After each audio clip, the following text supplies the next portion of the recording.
It's my pleasure to introduce Wiegmann. I work with Bruce in the Advanced Concepts Office at NASA Marshall. Bruce is the principal investigator for a pretty exciting project that he's going to tell you about. It's called the Heliostatic Electrostatic Rapid Transit System, the HERTS. And this is a Phase 2 NASA Innovative Advanced Concepts Advanced Propulsion technology that Bruce led the team that won from NASA about an innovative sail concept using the solar wind for propulsion to reach the outer solar system. I think you'll be excited about what it might mean for precursor interstellar travel. Bruce has been in the Advanced Concepts Office for several years now. He's been leading studies and doing work on orbital debris removal, electrodynamic tethers, gee, I wonder how he got connected to that, and cost-effective methods to get our payloads to orbit in a more affordable way. So with that, I'll pass it off to Bruce. Good morning, everybody. I'm glad to be here. As Les says, today's a big day because the astronauts are coming back. They're about nearly a year in space, but it's also a Super Tuesday. So hopefully everybody's voted. Also, as Les said, is I am the PI of NASA's electric sail activities. I won a Phase 1 and a Phase 2 NIAC award, but I'm only a champion here at Marshall and our team. Dr. Pekka Janhunen of the Finnish Meteorological Institute is the father of the electric sail, so a lot of credit needs to go to him. What I'm going to try to do is give you some background information, electric sail physics, our mission objectives. Ben yesterday showed a comparison approach. I'll just touch upon it briefly, show an animation, show you about our technology assessment and what we're doing. And I'm going to scurry pretty fast. If you don't understand NASA, NASA has the Humans and Exploration of Space. It has the Science Mission Director, and then there's STMD, the Science Mission Technology Director.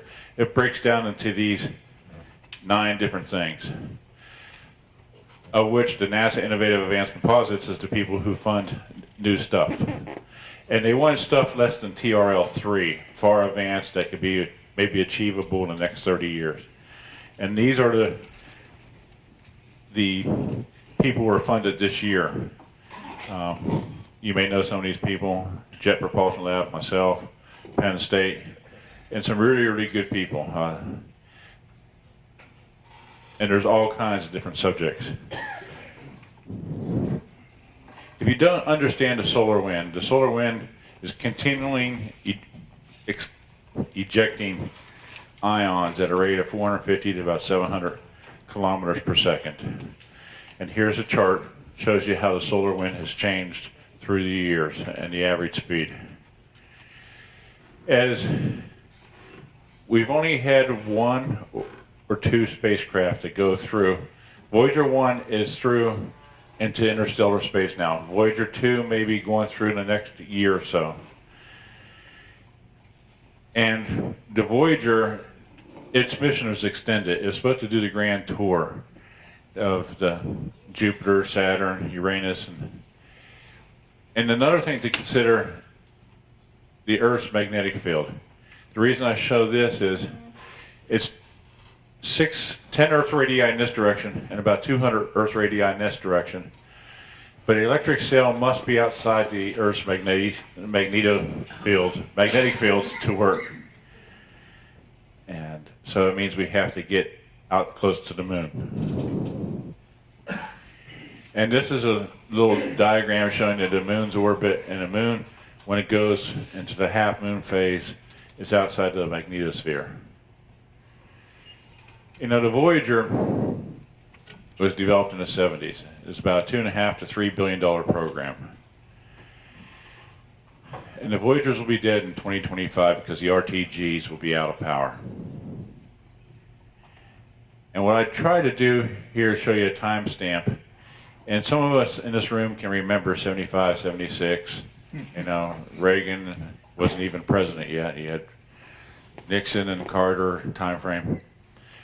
As you can see how it went, a lot of technology has changed since the mid to late 70s. And does it come up or not? Let me show you this quick little video to try to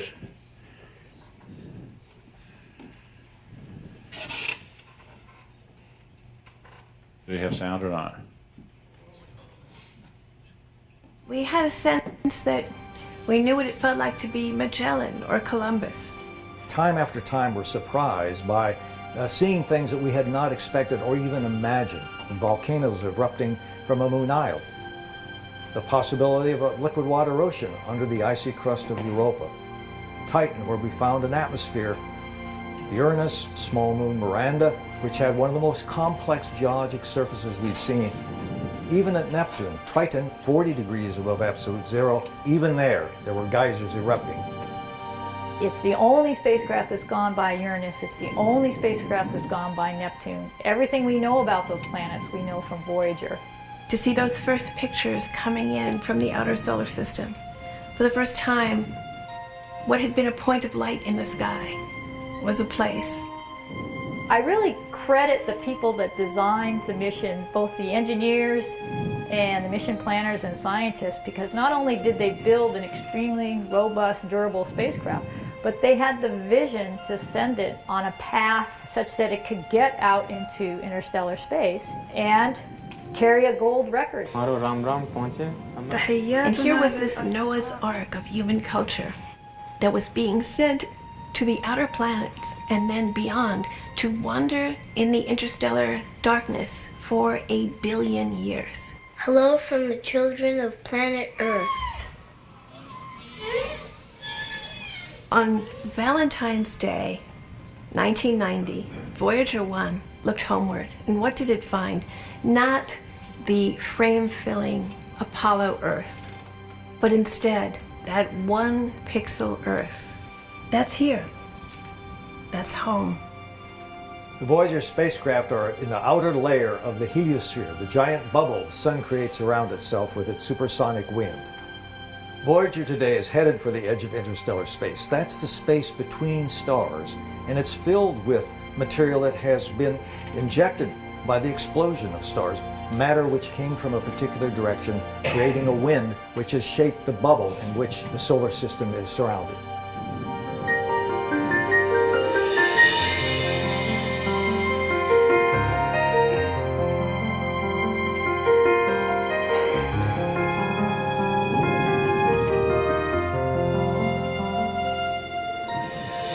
Voyager really has changed our view of the solar system. This will be a milestone in space exploration, leaving the solar system, leaving the bubble, and entering interstellar space for the first time.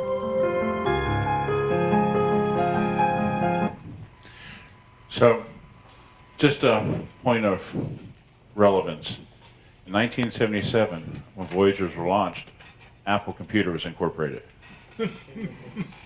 The MRI machine was invented, and a Commodore. Cell phone was invented in '79. The Walkman, rollerblades. The mirror was launched in 1986, and we all can remember the disposable cameras. That was in 1986. And the IPO of Microsoft was '86. So, when they passed Neptune, Doppler radar was just invented. And the HD TV was just invented. And then 2012, Viagra was invented, as well as iPods, as well as YouTube. 1998 is Viagra, iPods, and 2001 and YouTube in 2005. What I'm trying to show here is the thing that we have furthest from us is kind of aged.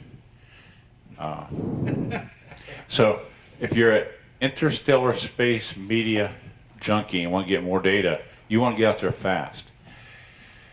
So the decadal survey is commanding somebody, hopefully NASA, is to work on the necessary propulsion technology to get out there faster in 3.6 AU per year.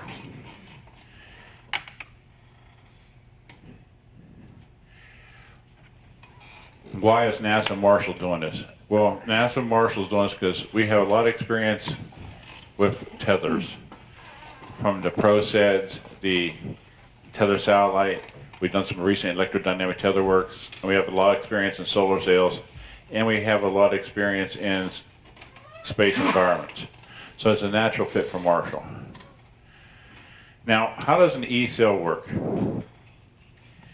The best analogy I have is we all have an umbrella that's screwed up. Imagine an umbrella fully extended without no fabric on it. You have the little wires. The little wires may go out miles. The umbrella is, the wires are positively charged. The protons from the sun are positively charged. So it's essentially two North Pole magnets, and you have an electrostatic repulsion force. But this is called the proton impact parameter. And it's proportional to the amount of voltage that's on the wires and the Debye shielding distance. And the Debye shielding distance changes the further you get away from the sun. It grows. So essentially, if you're the little wire, the Debye shielding distance may be 8 meters around the wire, around the Earth. But when you get out to about 5 AUs, the whole pi r squared of the circle is the effective shield. So the effective area of the electric sail grows. And when you compare it to a solar sail's photonic pressure decays at 1 over r squared, and when you get to about 5 AU, the solar sail stops accelerating. Electric sail, its proton pressure, the proton impact parameter, decays at a rate of 1 over r to the 7/6. So it decays much more linearly, and it continues to accelerate to get up to about 15 to 20 AUs. So this shows a simple diagram of the normalized thrust between a solar sail and an electric sail. This is the solar sail, and this is the electric sail. And this dotted red line here shows at this point of you're stopping to accelerate. So you can see the solar sails, that's about 5 AU, and this should be about close to 15, 16 AU. And this is the little diagram of my example of the umbrella. But we have to keep these thin wires radially extended, where you have a force coming from the sun, we want to try to have the centrifugal force 5 times greater than the axial force coming in from the sun to keep these taut. And that's a revolution rate of about 1 per hour. So our goal was travel to 100 AUs as fast as possible and beyond. What we did, we looked at previous work that Pekka did, plus the work that Noby Stone of our team, Dr. Stone was the PI of the Tether satellite.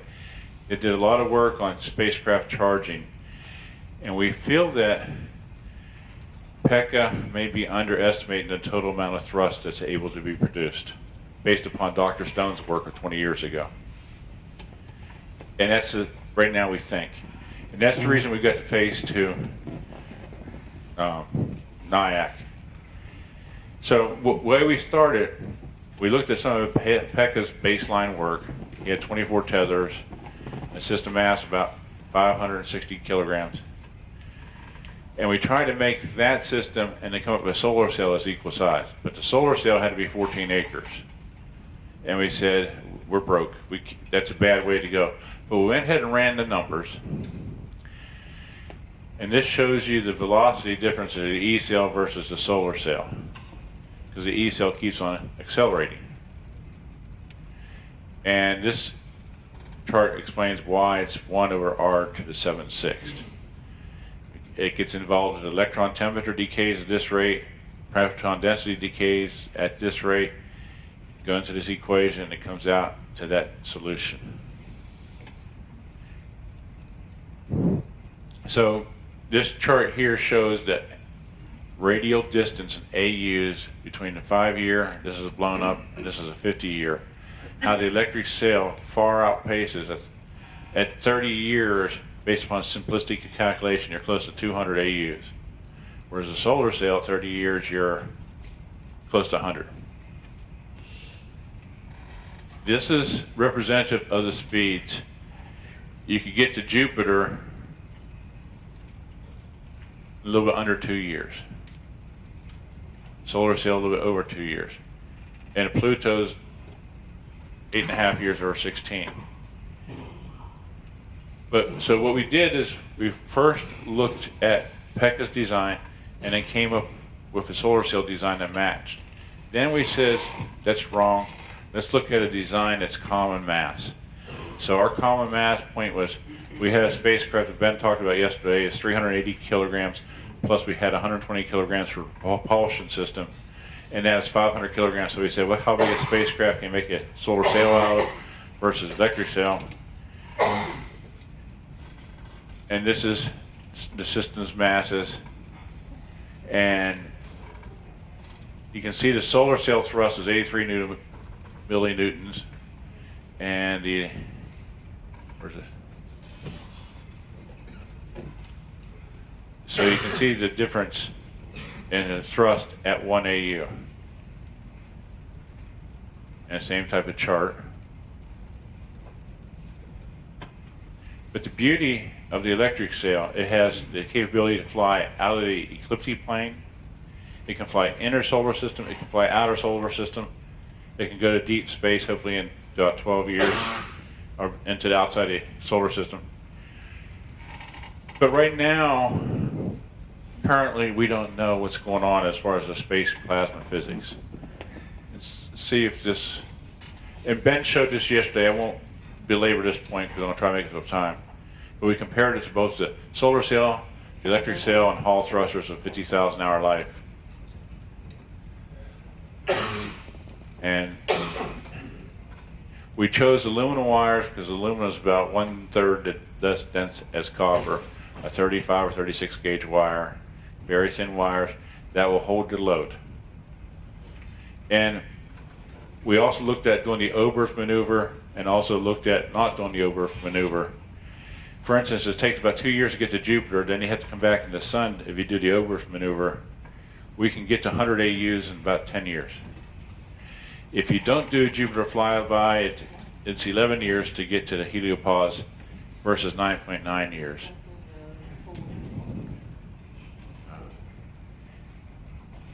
And this is the same charts that Ben showed yesterday. But for our system, let me back up.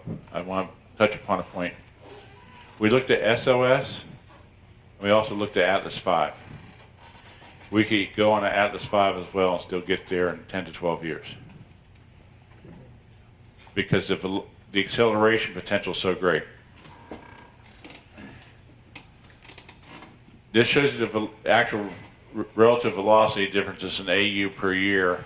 And this chart's hard to read. The solar sail is about 4.5, and this gets close to 7.5 AUs per year, which beats the 3.8 AUs per year that the decadal survey is asking. And this shows you the velocities with and without the gravity assist. So, in summary, the trip time to 100 AUs.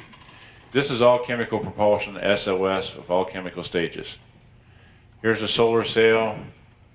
I think Les kicked off 2 days ago and said about 25 grams per square meter is today's technology. And this is advanced solar sail, and this is a further advanced. They're about 19 years.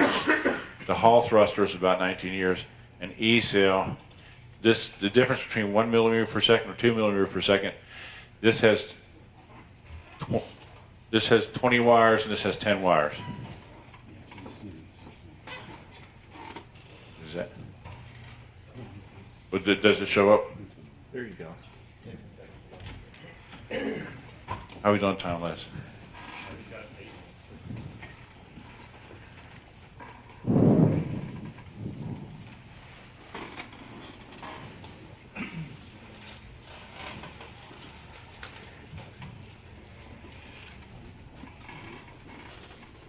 I've always had the worst problem with embedded videos.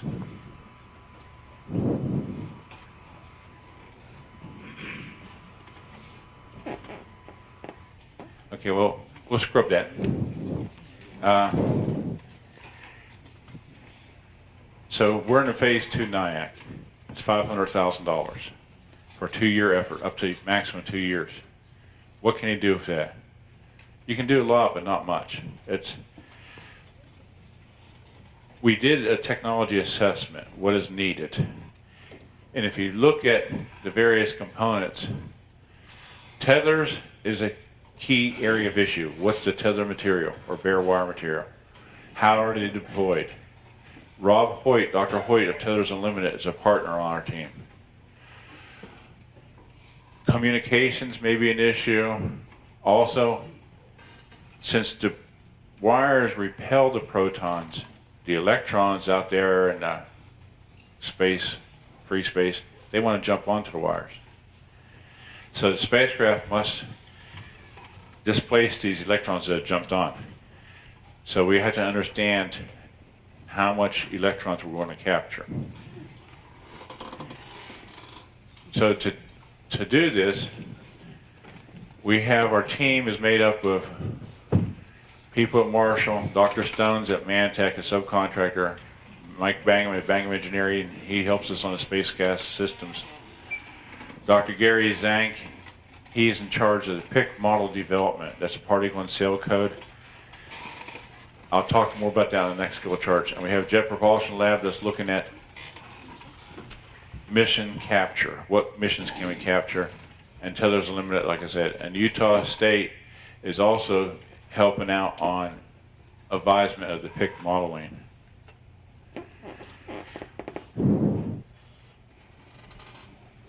So our phase 2 activities is focused on the tethers and tether deployment, and also understanding the interaction of charged space wind particles to bare wire. Now, once we understand that and build an engineering model, then we'll be able to quantify beyond a reasonable doubt how good is good. Right now, there's a couple models using, thank you. You have the Langmuir-Mott-Smith model and the Orbit Motion Limited model. I'm not a postdoctoral space plasma physics expert, but in each one of these models, to make it simple, they make a lot of assumptions. Nullify collisions of electrons, do this and do that.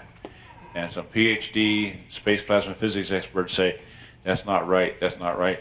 But these are only 2 models out there. So everybody latches on to the model that's easiest to calculate things. So this is Marshall's, one of our Marshall's plasma chambers. We started testing in about a week or 2, getting it up. We had some major little bumps, minor bumps in the road. 3 of the 4 vacuum pumps were working. We had to get a replacement for the 4th vacuum pump. So we're in there. We got stainless steel wire. But our divide sheath distance in this chamber is 1 centimeter, where in reality at 1 AU it's 8 meters. The working fluid in the chamber is argon, where up in space it's not argon. So we're going to get experimental data, and we're going to have the wire charged and see how the protons and ions, how many ions we capture and how the protons are deflected, and assemble that data. Once we assemble that data, we give it to UAH. UAH works on a model and iterates on the model and tries to benchmark our data. This is a chart showing you the tether satellite. And so we're trying to figure out the best way also to get these 10 to 20 kilometer length tethers deployed. And a solar sail can be directed just like a sailboat. If the thing's rotating, if you change the voltage bias in a few of the wires, you'll change the center of pressure on the sail. So you can do that as it slowly rotates, change the voltage bias. So essentially, people talk about green propellant to get rid of hydrazine. This is a green propellant. It utilizes the natural occurring protons and ions in the solar wind. But right now, this is still a low TRL level, primarily because the space plasma physics and interaction of the wire are so unknown. A lot of work in science comes out of DoD involvement. DoD has no interest to go beyond Earth's orbit and outside the magnetosphere. It's a NASA mission, so you can't just see what the DoD or some military lab has done.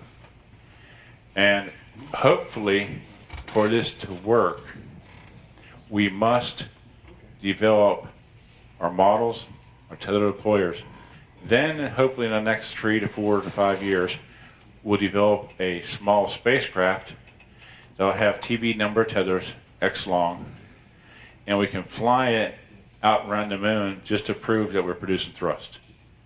And that shows the schedule there. And that's my conclusion of my talk today. Can you call my iPhone if you... We have time for a couple of questions if you have any.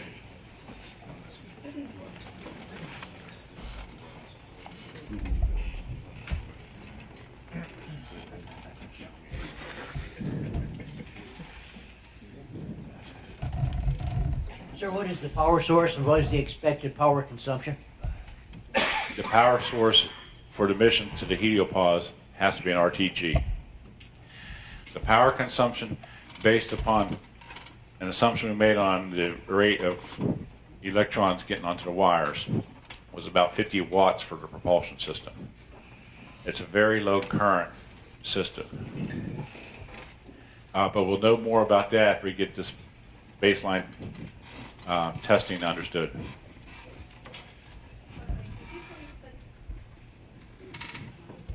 Try again. Could you please put the chart back up that shows the travel times to the various planets?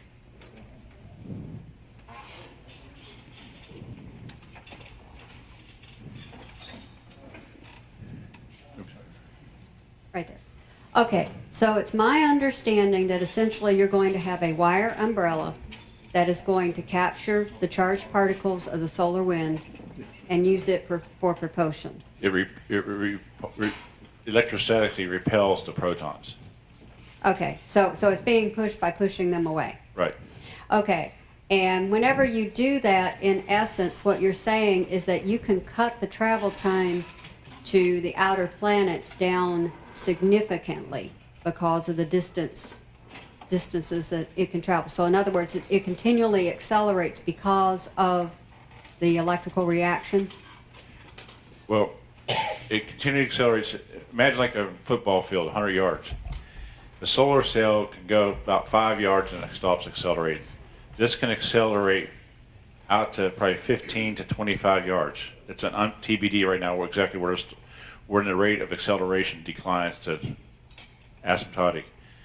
Since it accelerates 5 times faster, 5 times longer than a solar sail, its speed is going much faster, and that's the reason.